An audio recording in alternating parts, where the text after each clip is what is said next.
Assalamualaikum warahmatullahi wabarakatuh. Untuk pertemuan ketiga ini kita akan membahas mengenai revaluation and impairment. Nah, revaluation and impairment ini masih bagian dari plan property and equipment, di mana perusahaan itu kalau misalnya ada revaluation, dia akan menilai wajar aset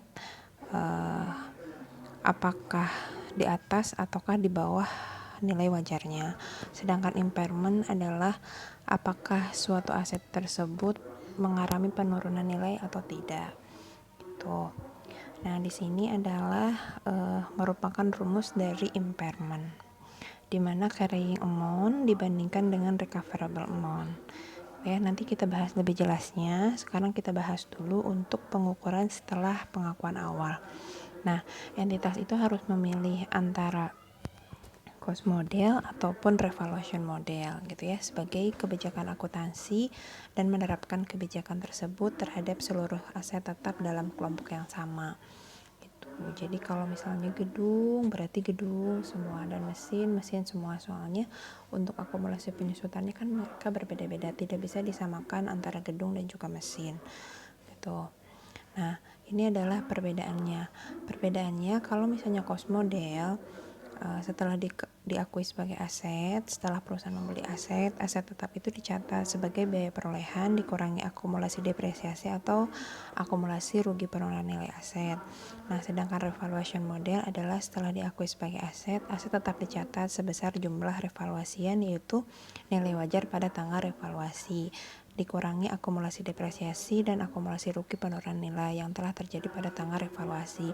Jadi kalau revaluasi itu adalah istilahnya kalau kita mempunyai aset, kita itu harus mengevaluasi si aset kita gitu. Apakah aset kita itu di bawah atau di atas nilai wajar gitu. Nah, ini adalah revaluation model.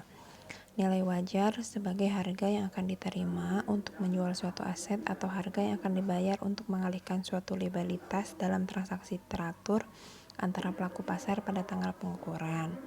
Jika tidak ada pasar yang dapat dijadikan dasar penentuan nilai karena sifat aset yang khusus dan jarang diperjualbelikan, maka entitas perlu mengestimasi nilai wajar menggunakan pendekatan penghasilan atau depresiasi replacement cost. Ini nanti akan muncul suatu penghitungan arus kas seperti itu. Jadi intinya kalau revaluasi itu adalah di mana perusahaan itu dia memilih menilai wajar aset berwujudnya yang berumur panjang, jelas ya, yang tanah, bangunan ataupun mesin. Nah, mereka itu menghitung penggantian nilai wajarnya itu menyesuaikan dengan akun asetnya gitu, dan mengakui kalau gain itu sebagai unrealized gain pada aset yang direvaluasi. Nah, keuntungan ini juga bisa disebut sebagai surplus revaluasi gitu. Nah, ini adalah revaluation model ya. Harus dilakukan secara reguler untuk memastikan jumlah tercatat tidak berbeda secara material dengan nilai wajar pada tanggal neraca. Biasanya si revaluasi ini dilakukan pada akhir tahun. Nah, akumulasi depresiasi pada tanggal revaluasi diberlakukan ada dua metode. Yang pertama adalah proporsional atau dengan eliminasi. Proporsional berarti ada perhitungan porsinya. Nah, ini adalah contoh untuk metode proporsional. Misalnya mesin senilai 10.000 diperoleh tanggal 1 Januari 2011 dengan masa manfaat ekonomisnya 5 tahun tanpa nilai sisa.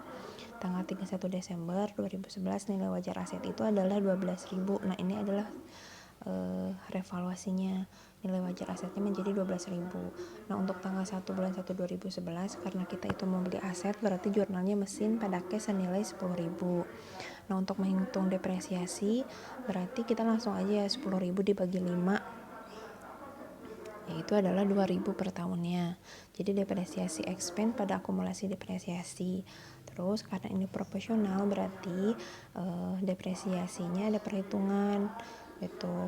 Nah, kita harus menilai dulu nilai buku akhir tahun berapa sih si mesin ini. Caranya adalah harga perolehan dikurangi depresiasi. Jadi nilai bukunya adalah 8.000. Nah, dibandingkan dengan harga pasarnya 12.000, berarti kita ada untung senilai 4.000. Nah, itu adalah yang namanya unrealized gain of revaluation.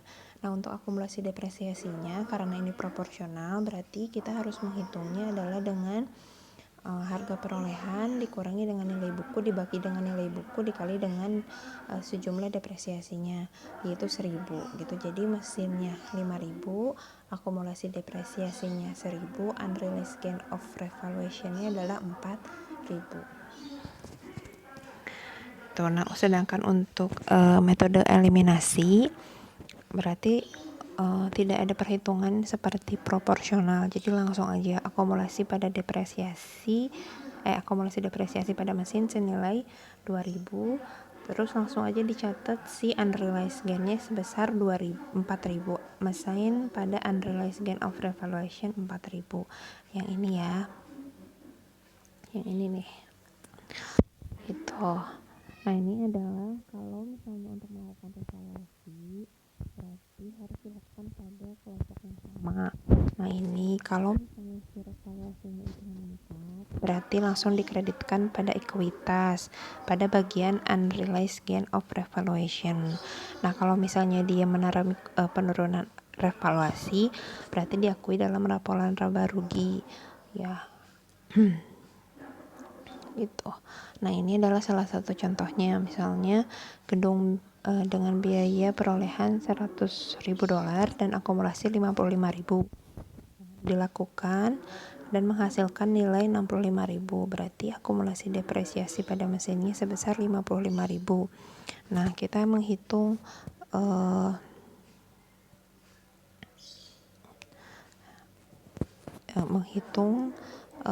unrealized gain of revaluation-nya itu kita untuk surplus evaluasi atau enggak gitu. Dari 65.000 itu 100.000 dikurangi 55.000 itu adalah harga perolehan dikurangi akumulasi, berarti nilai bukunya adalah 45.000. Nilai buku 45.000, nilai wajarnya 65.000, berarti dia ada untung senilai 20.000 gitu. Jadi langsung mesin pada unrealized gain of revaluation. Yang kedua itu adalah gedung dengan biaya perolehan 100.000 dan akumulasi depresiasinya 55.000, dilakukan revaluasi dan menghasilkan nilai 65.000. Nah, sebelumnya gedung ini pernah direvaluasi dengan penurunan nilai sebesar 15.000. Jadi yang 20.000-nya tadi harus dikurangi dengan yang penurunan revaluasi. Jadi unrealized gain of revaluation-nya bukanlah jadi 20.000 tapi menjadi 5.000 gitu. Karena sebelumnya kita ada penurunan nilai senilai 15.000. Gitu. Untuk yang ketiga ini kalau misalnya direvaluasi dia rugi, jadi loss from asset impairment pada building senilai 10.000, dari 45.000 dikurangi 35.000. Nah, ini kalau sebelumnya dia ada surplus senilai 4.000, berarti unrealized gain of revaluation-nya 4.000, loss-nya dia ada impairment 6.000 gitu ya. Nah, sekarang impairment itu adalah penurunan nilai aset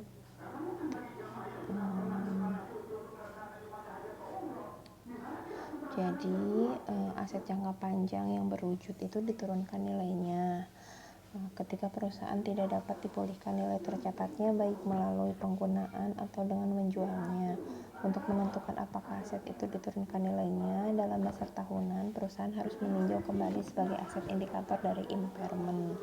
Gitu. Nah, si impairment ini dia dibahas pada PSAK 48. Nah, ini adalah indikasi impairment. Jadi nggak semata-mata si perusahaan itu bisa langsung melakukan impairment, tapi harus ada poin-poin seperti ini. Jadi kalau misalnya pada tangan neraca, perusahaan harus mereview ada atau tidaknya indikasi. Nah, pertimbangannya itu ada informasi dari luar, ada informasi dari dalam perusahaan.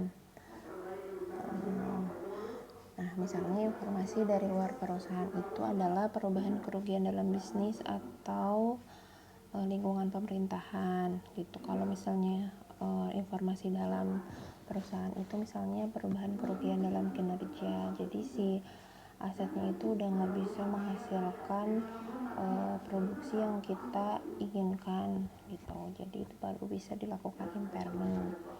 Terus jumlah terpulihkan suatu aset atau nilai penghasil kas adalah jumlah yang lebih tinggi antara nilai wajarnya dikurangi biaya penjualan dengan nilai pakainya. Jika nilai yang dapat diperoleh kembali dari suatu aktivitas lebih kecil dari nilai tercatatnya, maka nilai tercatat harus diturunkan menjadi sebesar nilai yang diperoleh kembali. Penurunan tersebut merupakan rugi penurunan nilai aktiva dan harus segera diakui sebagai beban pada laporan laba rugi. Beban depresiasi aktiva untuk periode yang akan datang harus disesuaikan agar mencerminkan alokasi nilai tercatat yang direvisi. Nah, ini tuh kasarnya. Nah, ini lebih singkatnya lagi adalah begini, singkatan dari yang tadi. Jadi kita itu harus melakukan tes impairment. Tes impairment itu adalah carrying amount atau nilai tercatat itu dari mana, harga perolehan dikurangi akumulasi depresiasi dibandingkan dengan recoverable amount atau nilai terpulihkan. Nah, nilai terpulihkan ini kita memilih yang paling tertinggi antara nilai pakai atau fair value less cost to sell atau nilai wajar dikurangi beban penjualan gitu. Nah, sebagai contoh seperti ini, asumsikan bahwa perusahaan Tom melakukan tes penurunan nilai peralatan. Jika tercatat peralatan Tomko adalah 200.000, nilai wajar dikurangi biaya untuk menjual adalah 180 dan nilai pakainya adalah 205. Nah, carrying amount-nya kan 200.000 dibandingin recoverable amount-nya itu mana yang lebih tinggi antara 180.000 dengan 205. Berarti yang lebih tinggi itu adalah yang 205.000 kan. Nah, karena perbandingan carrying amount dan juga recoverable amount ini, recoverable amount itu lebih tinggi dibandingkan dengan nilai tercatat, berarti no impairment, berarti tidak terjadi penurunan nilai, jadi nggak usah dijurnal gitu.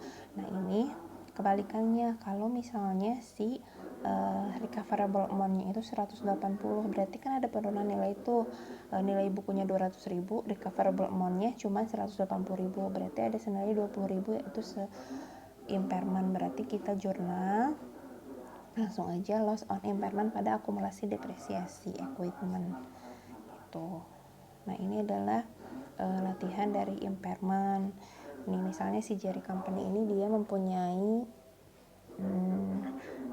peralatan dengan harga perolehannya itu adalah 26 juta dolar dan akumulasi depresiasinya adalah senilai 12 juta. Nah, equipment ini dia mempunyai umur manfaatnya 4 tahun dan nilai residunya dia 2 juta.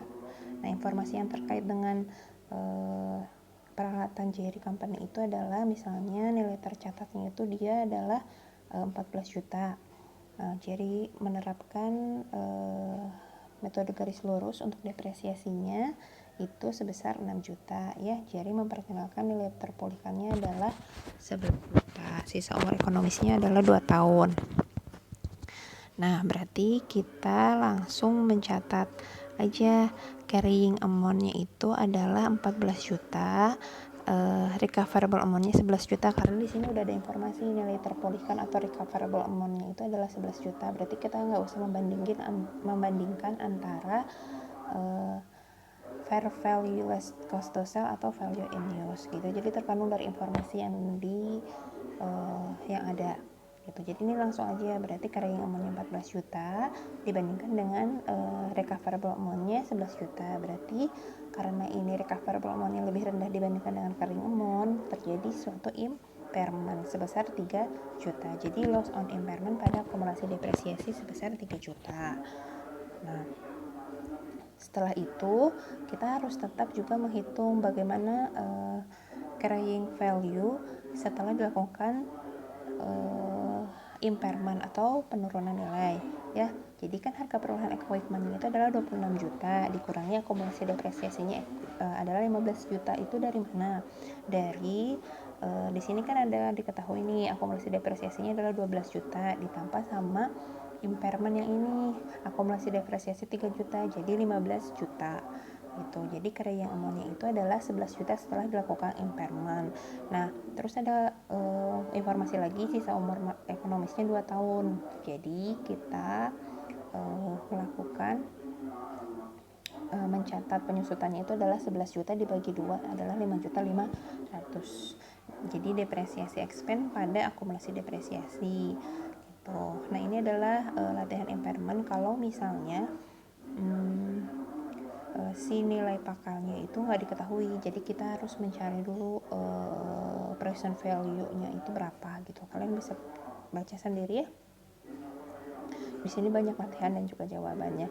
Cukup sekian untuk impairment dan revaluation. Jika ada pertanyaan bisa ditanyakan di grup ya. Assalamualaikum warahmatullahi wabarakatuh.